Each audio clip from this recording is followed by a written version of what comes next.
Welcome. So I'm here to present a talk about specifically what the current kind of future of portability has, and about both only kind of where we currently are with Plan 9 and where we're kind of wanting to move towards the future, and hopefully some interesting bits about kind of how we visualize that going forward.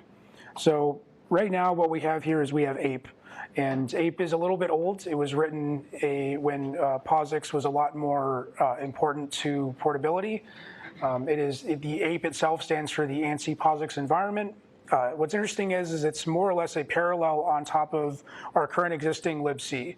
So it has its own syscall stubs, it has its own libc. When you link a program with APE, it does not touch our libc, it's entirely disjoint. That has some nice features to it. It means that it is more of a true, quote unquote, ANSI environment where you're not going to have symbols that are not defined as part of that environment typically, and allows a bit more of a clean room, so to say. It's not entirely compliant. There are bits and pieces missing that you find as you try to port software, but it's mostly gotten us to where we are now with bits and pieces being added. As Ori mentioned earlier in his talk, NetSurf also used APE, and they were able to use that to a decent advantage. We use it primarily for getting alien code, so code not written for Plan 9, audio decoders and GhostScript and old Unix stuff we run, we use this. So what are kind of the parts about APE that are a bit less than desirable? So APE has this whole thing in it where it wants to implement select, which I totally understand. But in order to do that, the kernel doesn't give you that amount of granularity for implementing something like this. So what you have to do is APE has to intercept these file descriptors. So you call open or read or write, and it's call open or read and write. You call actually an APE function that opens up the actual file descriptor under the hood, and then it does a bunch of shuffling around to have buffers and all these things. I did find the original quote from Rob Pike, APE can go jump in a lake from 2004. Fantastic.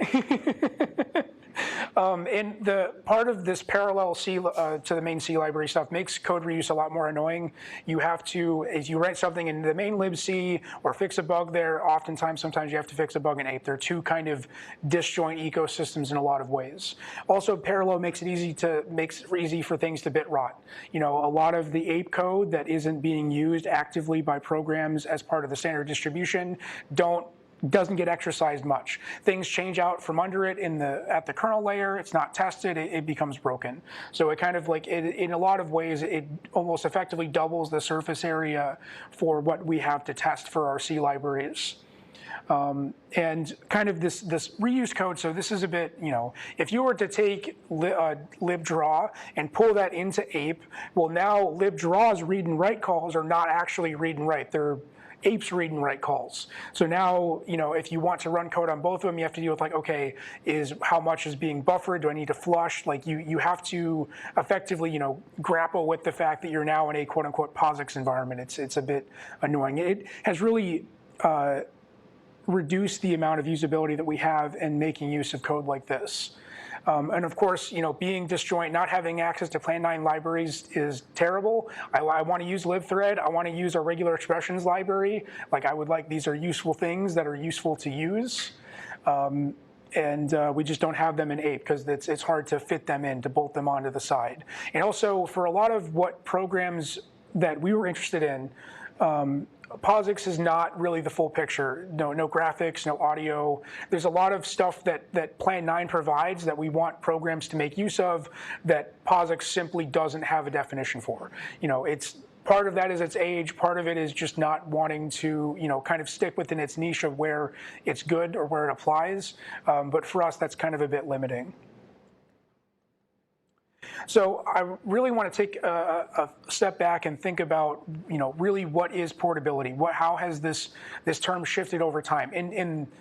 Beforehand, when POSIX was being defined, the idea would be that every system that was a POSIX system would have a similar interface. You wouldn't have specific code for, again, practice is different than ideals, but ideally you wouldn't have Solaris specific code or BSD specific code. It would just be POSIX. That we all know that that's not exactly how it turned out, but that was the idea. Nowadays, if you go to GitHub and you find some random software project and someone describes it as being portable, what they usually mean is that it was tested on maybe Mac OS, Windows, and Linux, if you're lucky. Works on Ubuntu, ships on Ubuntu, and works on my Mac OS laptop. So and a lot of ways how people accomplish that is specifically in using these libraries that kind of paper over these differences. So you have stuff like SDL2 or Port Audio. They have implementations for Mac OS, Android, Windows, whatever, and you get a familiar interface on which you build your assumptions, and then they take care of all the kind of nasty OS-specific bits. So a lot of times, if someone wrote something that just used SDL and that was their only assumption about the world, that's fairly portable code as far as I'm concerned in the current modern audio or software landscape.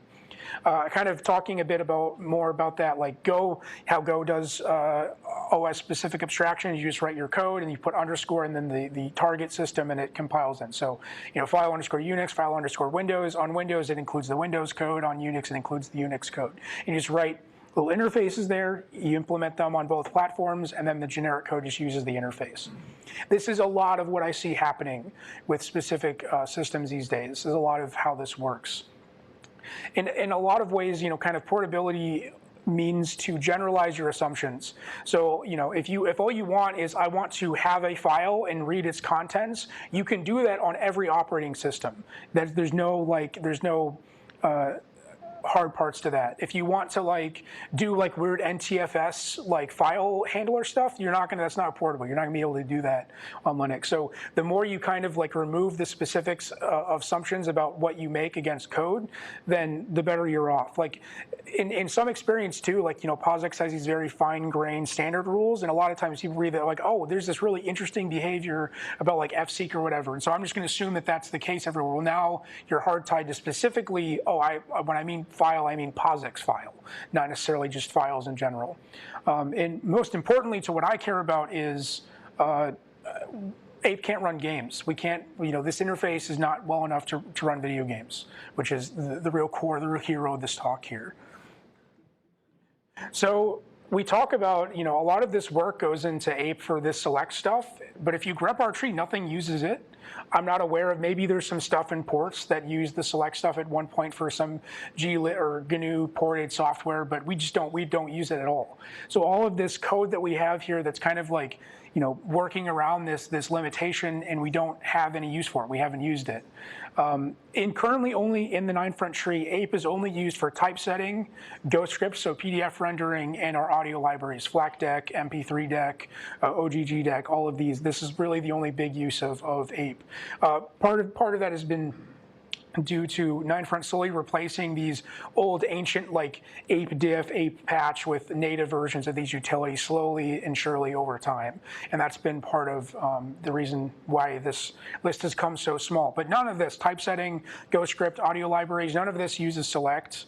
And most of the typesetting stuff like troff and EQN and grep, they don't really need to be Ape programs. There's nothing particularly about them that need to be Ape programs. I'm guessing someone just didn't feel like digging into the troff code, and I don't blame them for getting that ported to kind of quote-unquote native 9-front. So how do we kind of address these problems? Well, Sigrid started this excellent project, NOPE, that's how you pronounce it, NPE, which is the absolute minimum amount of code in order to get stuff compiling and working. No formal environment, just okay, you want open, here's open. We if-def, or we define some open flags, and off you go. O_read is O read, and you're done. It sits on top of our existing C libraries. We don't hide anything. When you call anything from that in a NOPE ported program, you just include it. You want to use libdraw, you got it. You want to use libthread, you got it. No constraints there. And perhaps most interestingly is it has an implementation of SDL2 and pthreads, because we're able to kind of make use of existing libraries. SDL2 is built off of libdraw, pthreads is built off of libthread. When we have access to these things, it's really kind of surprising how little we need to kind of make these interfaces work. Typically also, these days, we try to keep an eye towards how things kind of work on Linux. Not necessarily a hard rule, but a lot of the projects that we're using, they're tested specifically against Linux, so kind of naturally the interface ends up being more Linux-like in terms of how a function works specifically. I have this mess here where I just want to see. We'll check to see exactly what the line count difference is. So let's check ape first. So right now, the ape library is about 31K. Not cheap, not terrible, but definitely a hefty amount of code. If we compare that against what NPE is right now, we're looking at a third of that. So this is doing a lot more than what ape is. This is graphical libraries and threading and a bunch of this stuff. So a lot of it is by being a bit less formal, being a bit more direct, and just doing what the code needs to be done, then we oftentimes can eliminate a lot of this code. And some of it too is like a lot of ape code is just taken directly out of old Unix code, and so it has, it is old Unix code, so that's part of it too. But I feel like this is a pretty good place to start from. And yeah, like I mentioned, an NP Nope does a lot more. What did we port with Nope? Well, Sigurd started working with this for UXN, which is a really cool project. Recommend taking a look at it in your own time as a kind of personal computing stack. You write little applications for UXN and they boot up in all these different environments. Very fun project. Also, DOS era music trackers, Fast Tracker 2, Pro Tracker 2, those are all ported using Nope, and I worked on some DOS era computer games, Hexen, Heretic, Rise of the Triad, Wipeout, Duke Nukem 3D, all work as part of Nope. Cave Story is another project, more of a modern game. I think it was released in the early 2000s, and I want to talk a little bit more about that Cave Story port. It's quite interesting, and just small utilities here and there. So small little programs, like I think I ported a Game Boy compiler and like random little utilities. They don't have much requirements. You port them with Nope. They're pretty straightforward. And every little project we do, Nope grows a little bit more and a little bit more and a little bit more to encompass a lot of these things. And thankfully, so far, one of the concerns I had was, are we going to come to a point where two programs have differing ideas of what this interface is? And thankfully, we haven't gotten to that point yet. So that's a nice place to be. So why do we want alien software? Our code in Plan 9 is largely homogeneous. Some would say it's too sane. We don't use bit fields. We don't have like a bunch of crazy stuff that we use. A lot of our code is very easy to digest. And more complicated programs really start to push the barrier of what our compilers and linkers and our system does. How does the system cope with 50 processes not in a program, or how do we deal with these absolutely ginormous binaries like netserv? It starts to pose a challenge to, not pose challenges, but starts to push the barrier of what things have been tested before. And in the work on porting all these things to Nope, we found a lot of bugs in the compiler and linker, and also kind of other interesting areas as part of the system as well that kind of led us to being able to find these bugs and fix them. So I wanted some good war stories. It's really interesting stuff that we found. Heretic, which is a Doom clone. It's Doom medieval setting. That gives you pretty much the gist of it. I had this bug where you would run around in the game and you have a little inventory and you would like cycle through the inventory and you hit a button and it was supposed to activate the item, but the button wasn't activating the item.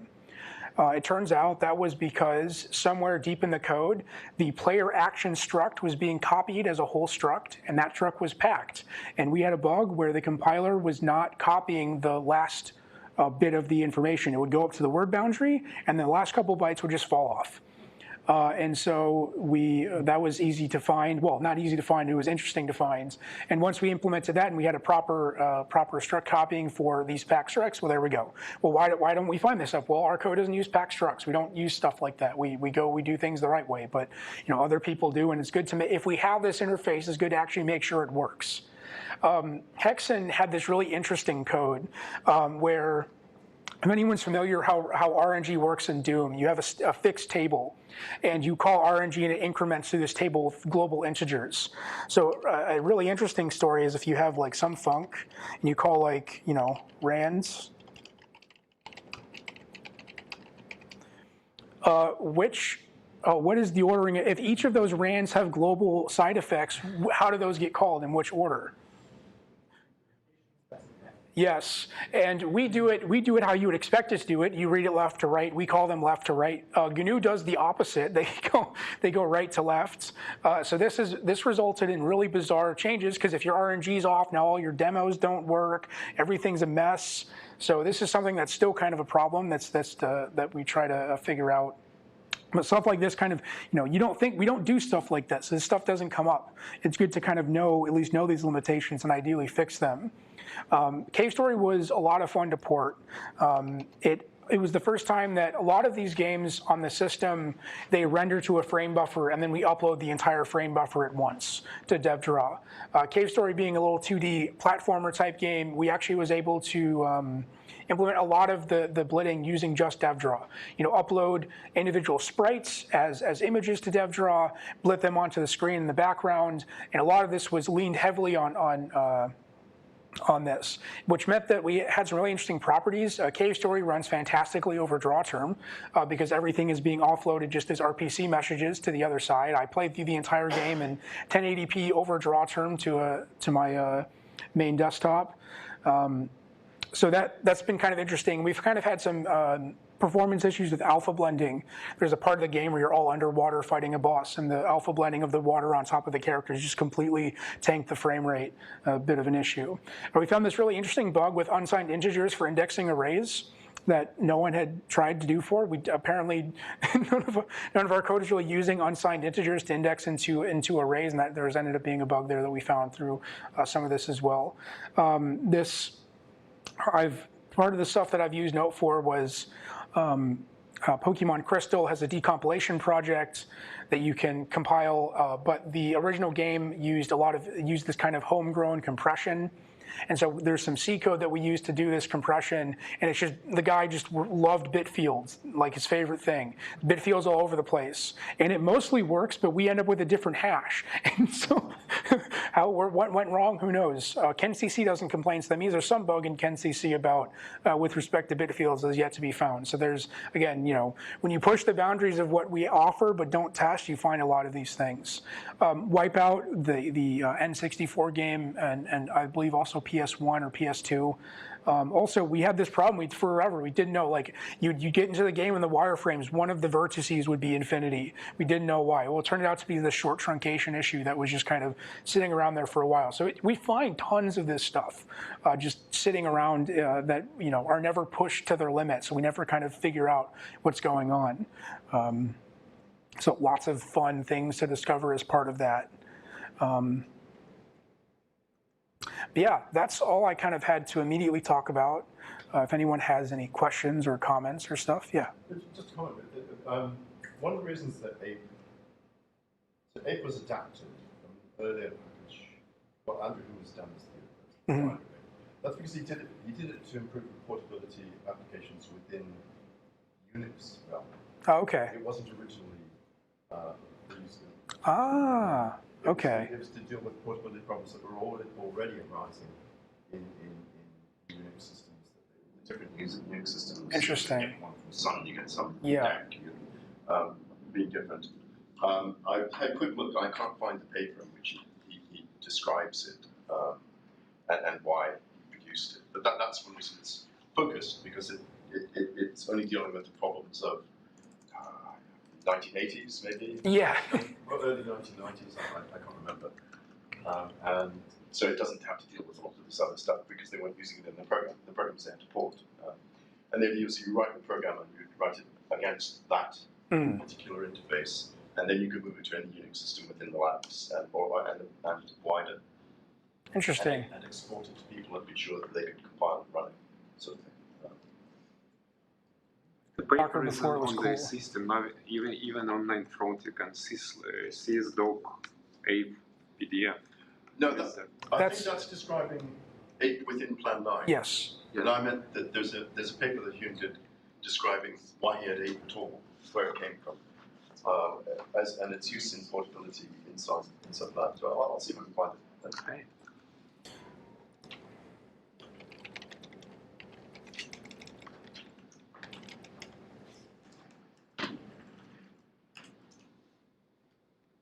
Yeah, there we go. This is also overdraw term, right? This is overdraw term, yeah.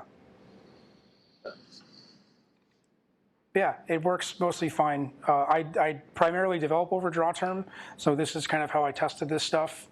Mostly works pretty well. I played through the whole game like this without too much issue.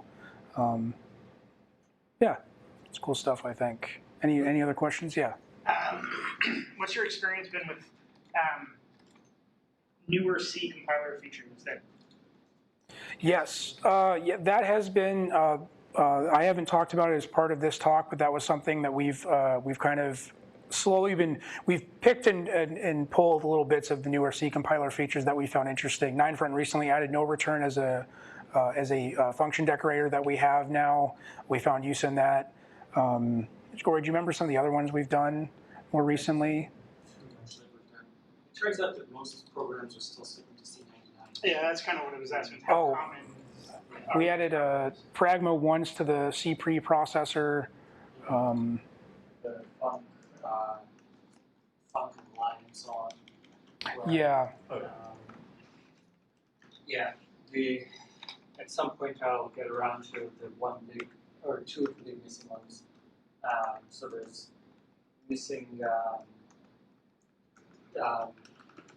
instruct literal for missing the dot x equals, which is an annoying one to fix, but it's not. And that's the one that I think I run into the most. And then the other one is that we can't do static initialization. There are a bunch of C23 features that I would like to port over. When I get to it, I'll do it. And then run check plateau. Duke 3D is a bit more rough overdraw term, but it does work. Are you at all worried about the availability of games destroying the productivity of Line9 developers? Yeah, well, thankfully, compilation in 9front doesn't take too long, so there's not much of an interest to start pulling towards games. But I have noticed it has impacted my productivity slightly to have these games available.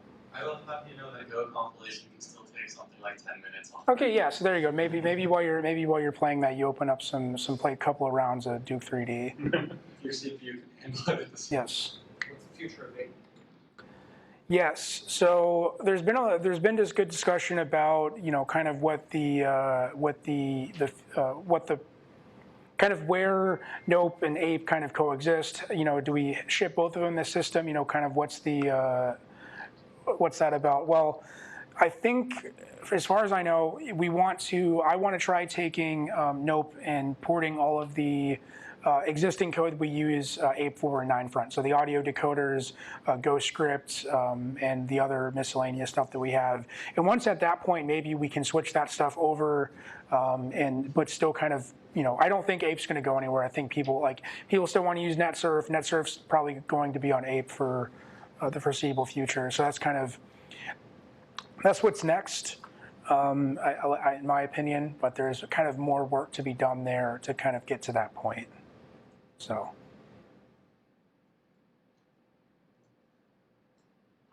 It's impressive though. I can relay another question from Skip on YouTube regarding the order of variation of the function parameters not being specified. That is just for C? Yes, it's for C. Right. Yes, as far as I could tell, that is implementation defines. That was undefined behavior in Hexen that they did, and it's really funny. The bit of this Hexen and heretic stuff was written by these people got the Doom engine from John Carmack down the road, and they started hacking on it for heretic and Hexen, and they introduced all this undefined behavior that wasn't in the Doom engine before. This stuff happens. There is talk in the next C standard for actually standardizing the order of validation. That would be nice. We can do the standard. My vote's on that one. Yeah, that'd be good to add.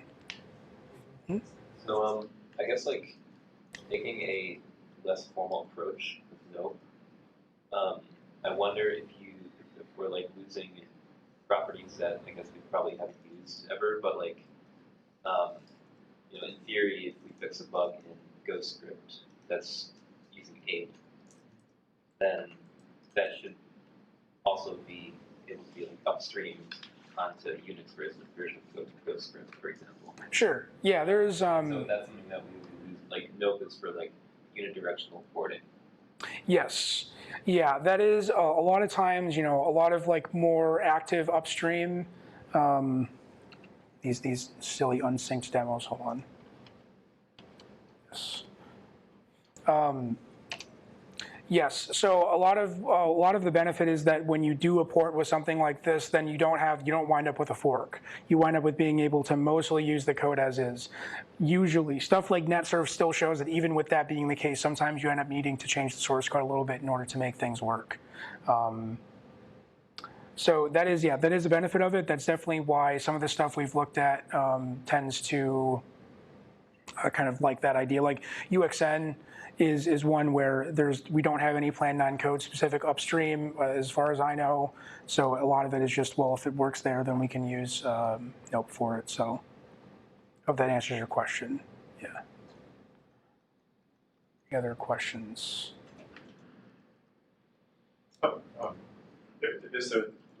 What sort of documentation?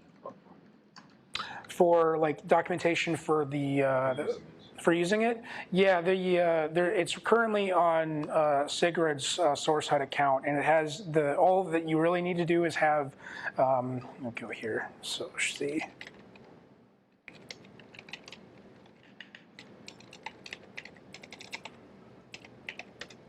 You run make install, and then you set the C flags up for this, and that's usually what you need to do. And then you'll find if stuff isn't documented. We don't have like specific manual pages for the functions. I wasn't sure what that would look like because it's aiming at replicating the whatever interface you're mimicking, and their pages should probably be the primary source, I suppose.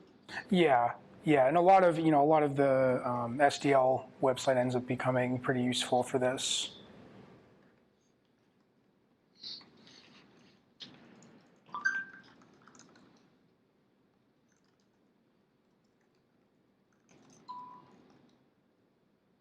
Okay, any other, yep.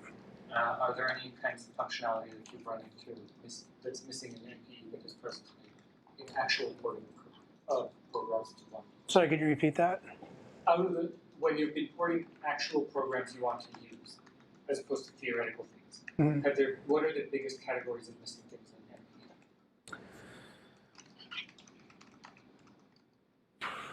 It's a good question. A lot of times when porting stuff, it's just kind of I haven't come in anything like large. A lot of times they'll use some library that hasn't been ported. That's kind of more of a challenge. But a lot of what we've been working on is specific like little SDL projects. There hasn't been like wide ranges of stuff. Well, I should mention the Chocolate Doom port. I need to implement SDLNet. That hasn't been implemented yet. So networking is something in general that we haven't touched upon with Nope. So, yeah. Can you just write SDL2 and use this, and it should work for the drawing functions? Yeah, that's the idea. You write code. I know Quix, he's working on software that he's dual testing. He's writing it for Unix using SDL2, and then also making it work on 9front targeting the same libraries. So that is the idea. If there's divergences there, we should probably figure out what's going on there because it's probably a bug. But that is generally the idea. Yeah. With SDL ported, how long until the rest of the Steam runtime? I think the Steam runtime uses an entire Ubuntu, so probably not. Yeah. So at what point though do you fall over and just run it in a VM? Yeah, that's something to think about as well. I think a lot of stuff is if it's written in C and not too big, I think that's something that's worth taking a look at for running this. I think VM like stuff, anything written in C++ or like anything written in some other language, anything not in C, you're probably better off doing it in a VM with comparable set up for that. And there's a lot more to kind of uncover about how to better integrate VMX with the stuff. But a lot of the stuff, with C, it's nice to have, I think. And a lot of times, too, with even like Cave Story is technically C++, but it's basically C plus std string. So it was easy to like just undo that, and then it was C code. So, yeah.